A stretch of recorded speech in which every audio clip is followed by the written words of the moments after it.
Plus 18% en 2012, après déjà une hausse de 22% en 2011. Le e-commerce continue d'affoler les compteurs et d'afficher des taux de croissance à 2 chiffres. Un dynamisme exceptionnel, surtout dans le contexte de crise économique actuelle.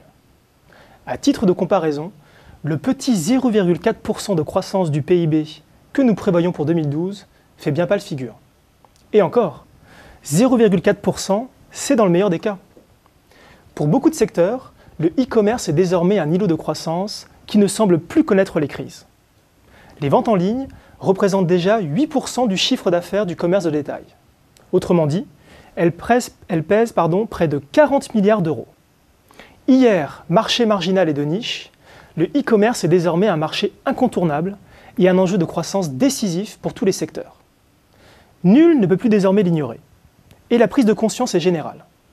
Depuis 2012, près de 75% des 65 principales chaînes de distribution françaises, tous secteurs confondus hors alimentaire, avaient un site marchand. Elles n'étaient que 28% il y a encore 5 ans. Mais le tableau n'est pas si idyllique. Il faut bien voir que tous ces chiffres masquent en partie une réalité moins flatteuse du e-commerce. Son dynamisme a déjà commencé à s'essouffler. Voyez plutôt, entre 2005 et 2010, le taux de croissance moyen était de 30%. Il ne sera que de 15% entre 2011 et 2015, selon nos prévisions. En clair, le e-commerce sera 2 fois moins dynamique dans les 4 ans à venir. Alors pourquoi cet essoufflement ?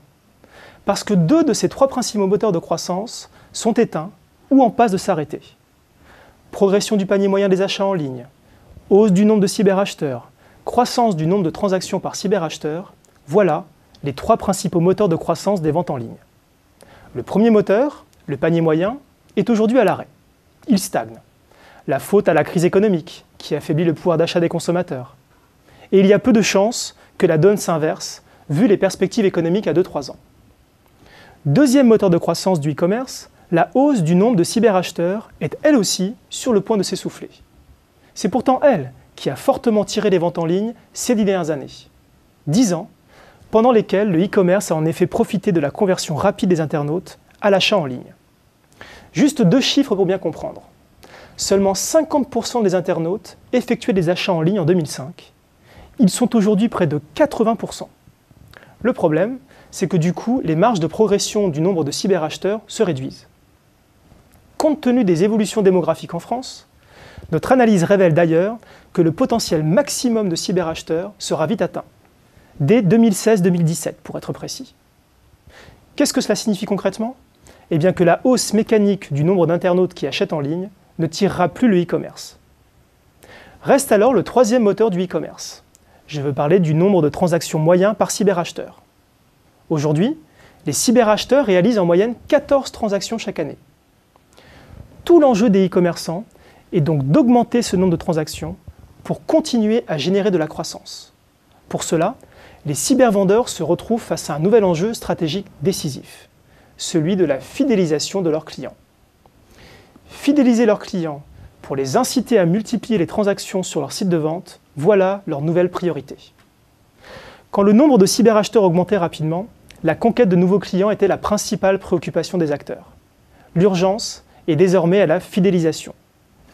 Verrouiller les meilleurs clients et bâtir avec eux une relation durable, c'est tout le défi de la croissance de demain pour les e-commerçants.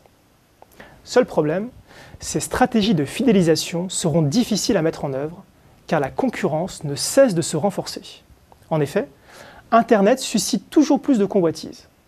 En 2011, la barre des 100 000 sites français de e-commerce a été franchie. Conséquence de ce foisonnement de concurrents, avec un e-commerce moins dynamique, la croissance des uns se fera forcément au détriment des autres. Capturer et fidéliser les clients aura pour conséquence une perte de clients directs pour les sites moins performants. Les grands gagnants seront les sites capables de réinventer les programmes de fidélisation. Aujourd'hui, le constat est sans appel. Les programmes de fidélisation sont bien trop centrés sur la récompense et pas assez sur la reconnaissance des clients. C'est encore trop souvent le syndrome coupon de réduction ou point de fidélité. Une approche qui commence à dater et ne répond plus aux attentes des clients.